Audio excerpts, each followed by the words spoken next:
اچھا کوئل تو ویسے ہوتے بھی سجیسٹڈ ہوتے ہیں کہ وہ کھلے انوائرمنٹ کے لیے. ہاں وہ اس سے دمہ جو ہے نا آپ کا پریسپیریٹ ہوتا ہے, اور اس سے بیماری ایک ہوتی ہے COPD جو کرونک obstructive pulmonary ڈیزیز, وہ بھی جو ہے پریسپیریٹ ہوتی ہے.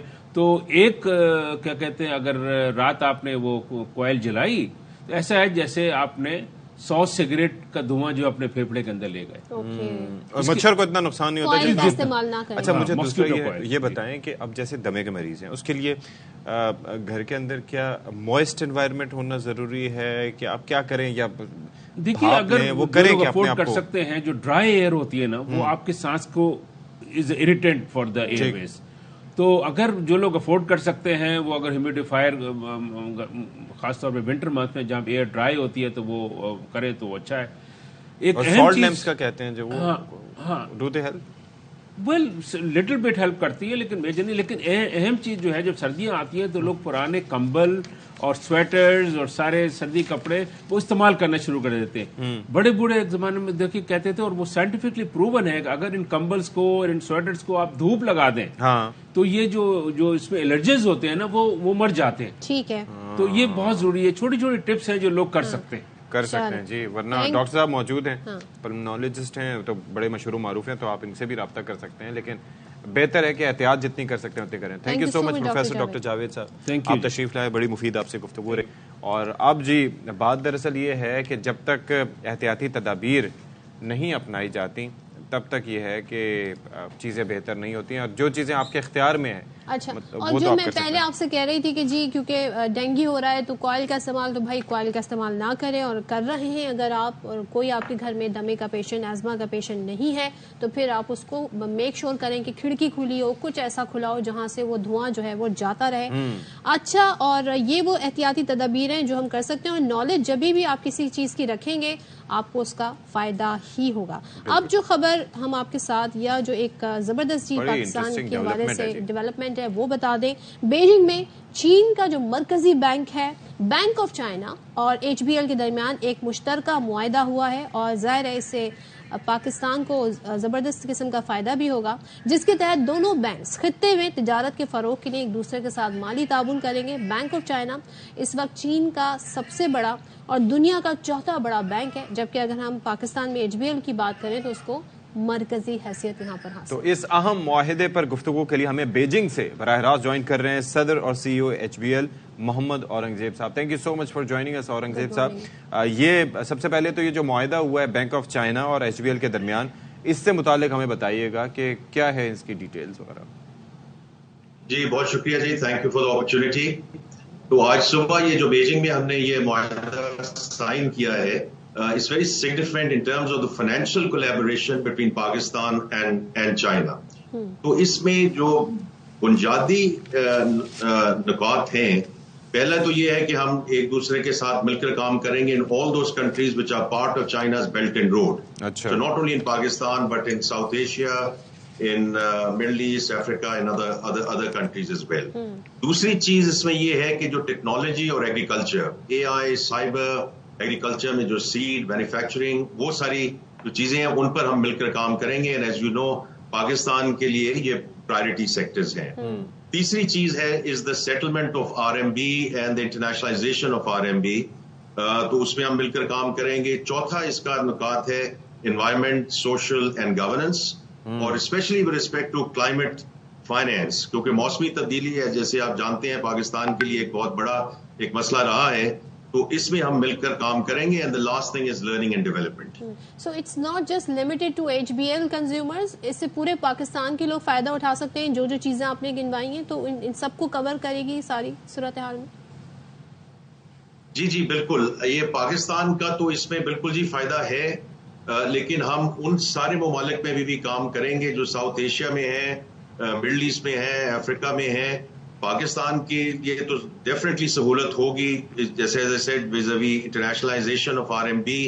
اس وقت ہماری تقریباً 15-16% جو ٹریڈ ہو رہی ہے وہ RMB میں ہو رہی ہے, اور اس کی کوئی وجہ نہیں ہے کہ ہم اس کو ڈبل نہ کر سکیں گوئنگ فارورڈ. بٹ یہ پورے خطے کے لیے بہت امپورٹنٹ معاہدہ ہے. تو یہ بتائیے گا اورنگزیب صاحب کہ یہ آپ ظاہر ہے اسکوپ کیا دیکھ رہے ہیں HBL کا چائنا کے ساتھ جو بزنس شراکت داری ہونے جا رہی ہے, اور دوسرا یہ ہے کہ وہاں پر اس طرح کے مواقع کتنے ہیں چائنا میں؟ جی تو دیکھیے ہمارا HPL کا جو سفر کا آغاز ہوا تھا چائنا کی کنیکٹیوٹی کے ساتھ، وہ تقریباً 20 سال پہلے یہ سفر کا آغاز ہوا. 2006 میں ہم نے پہلا ریپ آفس کھولا، پھر رومچی برانچ ہماری اس میں ہم نے اس کو انوگریٹ کیا. And we are very grateful جو یہاں ریگولیٹرز ہیں ICBRC اینڈ PBOC، انہوں نے ہمیں 2019 میں اجازت دی بیجنگ برانچ کو کھولنے کے لیے، which became operational in 2021. دیکھیے اس کا جو فائدہ ہے اس بیجنگ برانچ کا کہ اٹ ول ہیلپ اس انشاءاللہ ان پاکستان CPEC phase 2 میں، because CPEC phase 2 is all about monetization of the infrastructure which was created as part of CPEC phase 1. تو phase 2 میں جیسے آپ کو پتا ہے ایگریکلچر ہے، ٹیکنالوجی ہے، جو اسپیشل اکنامک زونز آ رہے ہیں، تو یہ ہم ساری وہ چیزیں ہیں جو بینک آف چائنا کے تھرو سکسیس ٹرانسفر انشاءاللہ ہوگی انٹو پاکستان، تاکہ ہم فیز 2 کو ایک مناسب طریقے سے اور ایک تیزی کے ساتھ اس کو آگے لے کر جا سکیں. اورنگزیب صاحب، اس اعتبار سے برانچ تو آپ کی ہے، لیکن آپ مزید ایکسٹینڈ کریں گے اپنے آپریشنز چائنا میں؟ جی چائنا میں بھی ہم اپنا یہ جو برانچ ہے اس کا انشاءاللہ ضرور آگے دیکھیں گے کہ کہاں اور ہمیں موقع مل سکتا ہے. لیکن ہمارا مقصد یہ ہے کہ چائنا کو ہم جو باقی سارے ممالک ہیں جہاں 15 ممالک میں ہمارا فٹ پرنٹ ہے، ہم ان بینک آف چائنا کے ساتھ مل کے ان سب ممالک میں ان کے ساتھ کام کریں. بنگلہ دیش، Sri Lanka, مالدیوز، east Africa, UAE، Singapore. تو یہ ہم اس کو دیکھ رہے ہیں پورے خطے کے لحاظ سے کہ جو چائنا کا آلریڈی ہمارے پاس فٹ پرنٹ ہے ہم اس کو بڑے افیکٹولی یوز کر سکتے ہیں for increasing trade not only for Pakistan but for the entire region. For the entire region. اور جب ریجن کی بات ہو رہی ہے تو چائنا کا جو ایک رول ہے وہ بڑا زبردست ہے. ایون کہ اگر ہم اکنامک لینڈسکیپ پر دیکھیں اکراس دا گلوب تو چائنا جی بہت آگے اس وقت پہنچ گیا ہے، میجر کنٹریبیوشن بھی ہے. تو آگے آپ اس کا مزید یہ رول بڑھتے ہوئے دیکھ رہے ہیں، اور ظاہر ہے پاکستان کی اگر مزید اس کے ساتھ اس طرح کی شراکت داری ہوتی ہے تو پاکستان بھرپور فائدہ اٹھائے گا.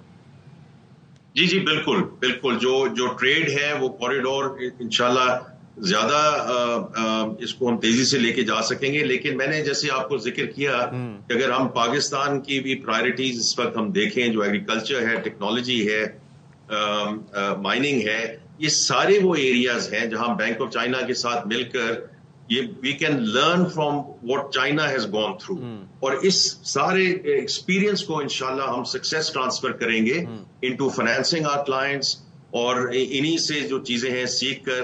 اور آخری چیز دیکھیں میں یہ کہوں گا کہ ہیومن کیپٹل، جو ہم IT کی بات کرتے ہیں اس میں ہیومن کیپٹل کی بات ہوتی ہے. تو چائنا ڈیولپمنٹ بینک کے ساتھ ہمارا جو ہے 6 سال سے یہ معاہدہ ہے کہ HPL کے young man and women employees وہ آ کر یہاں ڈگریز بھی لیتے ہیں، چائنیز لینگویج بھی سیکھ رہے ہیں، اور یہی ہم چیز بینک آف چائنا کے ساتھ بھی کرتے جا رہے ہیں تاکہ جو ہمارا ہیومن کیپٹل ہے اس میں بھی یہاں سے سکسیس ٹرانسفر ہو سکے انشاءاللہ انٹو پاکستان. ایک اور چیز بھی یہ کہ موسٹلی آپ دیکھتے ہیں کہ ہمارا انحصار ڈالر پہ ہوتا ہے، اور ہر چیز جو ہمیں متاثر کرتی ہے کہ ہم ہر روز ہماری یہی سوچ ہوتی ہے کہ آج ڈالر اتنا بڑھ گیا، آج اتنا کم ہو گیا، یہ ہو گیا، قدر جو ہوتی ہے. تو یہ جو چائنیز کرنسی میں خاص طور پر جو ڈیلنگز ہوگی، اس سے ہماری اکانومی کو کیا فائدہ ہو سکتا ہے ان دا لانگر رن، اور اس کو کس طریقے سے مزید بڑھایا جا سکتا ہے؟ یہ آپ کا بہت اچھا سوال ہے. دیکھیے کہ یہ US ڈالر تو اوبیسلی ریزرو کرنسی ہے گلوبل لیول پہ اور رہے گی، لیکن یہ ہمیں بہت اچھا موقع مل رہا ہے to diversify ourselves into RMB and into an alternative arrangement. تو اس کی وجہ سے دیکھیں جو ہمارے امپورٹرز ہیں، چونکہ RMB because swap lines available ہیں، میں زیادہ ٹیکنیکل زبان نہیں استعمال کرنا چاہتا، لیکن یہ جو بھی RMB میں امپورٹ ہو رہا ہے اس میں ہم فارورڈ کور دے سکتے ہیں، تو لوگ اپنے آپ کو ہیج کر سکتے ہیں in terms of the import which is coming into Pakistan. تو اس وجہ سے یہ جس طرح ہم RMB کی سیٹلمنٹ بڑھتی جائے گی اس میں پاکستان کا بہت فائدہ ہوگا انشاءاللہ. انشاءاللہ. Thank you so much. Muhammad Aurangzeb صاحب ہمارے ساتھ موجود تھے. اور lastly if you want to convey any message regarding, ظاہر ہے آپ کا جو ایک ڈومین ہے خطے میں بڑا رول پلے کر رہا ہے چائنا بھی، چاہے وہ تجارت کے حوالے سے ہو یا جو پاکستان کے ساتھ جی چائنا روڈ بیلٹ جو ہے ٹریڈ ایگریمنٹ جو چل رہا ہے اس حوالے سے، CPEC ہے جو خاص CPEC کی، تو کچھ کہنا چاہیں آپ اس حوالے سے؟ جی بالکل، میں یہی کہہ رہا تھا کہ یہ اس معاہدے سے ہمیں جو فیز 2 میں جو ہمیں اب ٹیکنالوجی ٹرانسفر کی بات ہے اور سکسیس ٹرانسفر کی بات ہے, کیونکہ ہم نے جو سڑکیں ہیں وہ بنا لی ہیں, ڈیمز بن گئے ہیں, IPPs آ گئے ہیں, پاور انفراسٹرکچر ہے, اب اس کو ہم نے یوٹیلائز کرنا ہے. اس میں اب ہم نے بزنسز کو آگے لے کر جانا ہے through the special economic zones etc. and that's where this cooperation agreement will play a major role inshallah. اور جو HPL نے پہلے کلیدی رول کیا ہے, اس کا کردار رہا ہے in phase 1 in terms of creation of that infrastructure. میں بہت پر امید ہوں کہ انشاءاللہ phase 2 میں on the basis of this cooperation ہم وہی کلیدی کردار انشاءاللہ phase 2 میں بھی I'm glad کہ you are doing it. اور یہ اس سے اویئرنیس بھی لوگوں کی بڑھی ہے, بیکاز آئی ریمبر کہ ایک وقت ایسا آیا تھا کہ لوگ کافی خدشات کا اظہار کر رہے تھے کہ پتہ نہیں سی پیک کہیں رک تو نہیں کیا, آگے بڑھ تو کہیں سوکھے سلسلہ ہے, لیکن دس از ویری گڈ کہ, اور خاص طور پر لوگوں کو بھی پتہ چل رہا ہے کہ بھائی سلسلہ رکا نہیں ہے, بلکہ اب اگلے زون میں اگلا جو مرحلہ ہے اس کے اندر ان کو یوٹیلائزیشن کی طرف جا رہے ہیں.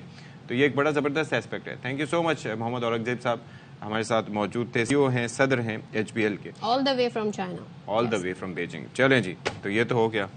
تو اب کیا ہے ہمارے پاس جی, اچھا جی, خبر آ گئی ہے, ذرا سی خبر آپ کے ساتھ شیئر کر لیں. یوں تو ہم نے بتایا جی کتنا فائدہ ہو سکتا ہے, اور خبر یہ ہے کہ اسلام آباد ہائی کورٹ میں نواز شریف کے خلاف 2000 سے زیر توہین عدالت کی جو درخواست, 2000 سن کی بات کریں, 2000 سے زیر سماعت جو توہین, نہیں 2000 سن 2000, اچھا سن 2000 سے جو زیر سماعت توہین عدالت کی ایک درخواست تھی, وہ زیر سماعت تھی, وہ خارج کر دی گئی ہے.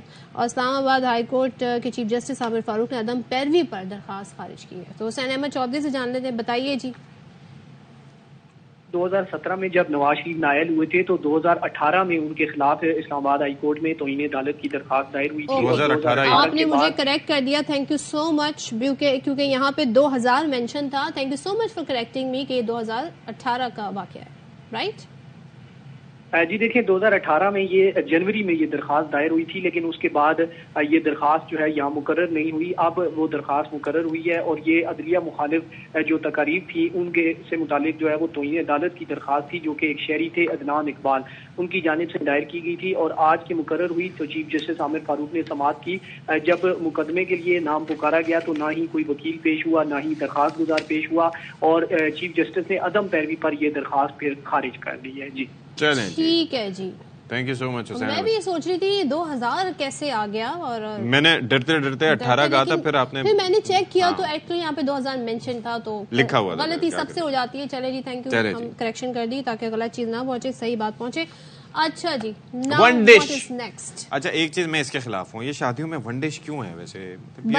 جب آپ لوگوں کو مطلب میں لفافے میں اتنے پیسے بھر کے جاؤں, اینڈ میں جا کے اس میں سے مجھے پیسے نکالنے پڑے, کتنا عجیب سا فیل ہوتا ہے. دوسروں کو نصیحت, خود میاں فصیحت, تو آپ کیوں پہلے یہ بتائیں فضیحت ہے فصیحت؟ فضیحت کریکٹ کر لیں, بتا دیں کسی اور آپ بتا دیں. میری ایک بات سنیں, آپ جائیں لفافے میں پیسے ڈال کے اچھے خاصے, اس کے بعد اس کو چپکا کے جائیں اچھے سے, اور وہاں پر جا کے آپ کو پتا چلے اور پھر کہ وہاں پر ایک کھانے کی ڈش پڑی ہوئی ہے. دیکھیں لفافہ تو جب کھلے گا تو پتا چلے گا کہ رقم کتنی ہے. تو ایک انسان نے اپنے بجٹ کے حساب سے بھی کھانا بنایا ہوتا ہے, اور جتنا آپ بچائیں گے, جتنی بچت کریں گے, کفایت شعاری کریں گے, سادگی اپنائیں گے, اتنا ہی جی آپ اچھا میسج. جہیز پہ بھی پابندی لگائیں, کیونکہ آپ اپنے گھر میں 2 ڈشز بنا کے کھا لیں, کیا مطلب ہے؟ تو میں تو پیسوں میں بھی ترمیم کر لیتا ہوں اسی وقت لفافہ کھول کے. بہرحال خبر جو ہے وہ یہ ہے کہ پنجاب میں ون ڈش اور وقت کی پابندی نہ کرنے والوں کے خلاف کریک ڈاؤن میں تیزی آ گئی ہے. فیصل آباد ضلع انتظامیہ نے ون ڈش اور وقت کی پابندی نہ کرنے والوں 9 شادی ہالز کو 7.5 لاکھ روپے, صرف 7.5 لاکھ روپے جرمانہ. اب یہاں بھی آپ کو پرابلم ہے, پہلے آپ کو 3 مارکیٹ کو سیل کر دیا گیا ہے اور 2 کے خلاف مقدمات درج کروا دیے گئے. اوئے ہوئے کھانے تو چیک کریں صدفے سے. Let's appreciate the food first. اچھا پھر یہ ہے کہ بہرحال ایک مینیجر صاحب کو گرفتار کر کے پولیس کے حوالے کر دیا گیا ہے. اچھا یہ پابندی تھی بیسیکلی پنجاب میں, یہ پابندی ہے شادی بیاہ کے موقع پر انواع اقسام کے کھانوں, بھیجا اسراف اور رات 10 بجے کے بعد تقریبات پر پابندی ہے. لیکن مجھے ایک بات بتائیں صدف, آپ بھی فیس بک یوز کرتی ہیں, سوشل میڈیا یوز کرتی ہیں, انسٹاگرام یوز کرتی ہیں, وہاں پر جتنی شادیوں کی تقریبات کوئی نہ کوئی ہماری نظر سے گزرتی ہے, کہیں ایک ڈش دیکھیے آپ؟ بھائی وہاں تو جو لیوش شادیاں ہو رہی ہوتی ہیں, ہم اس پہ اش کر رہے ہیں. ہم کہتے ہیں یار مطلب بہت ہی, ایک تو ٹائم بہت ہے ماشاءاللہ, پیسہ بہت ہے, 3 4 دن, اور پھر کتنے دن ہوتا ہے جی. تو سوچیں جب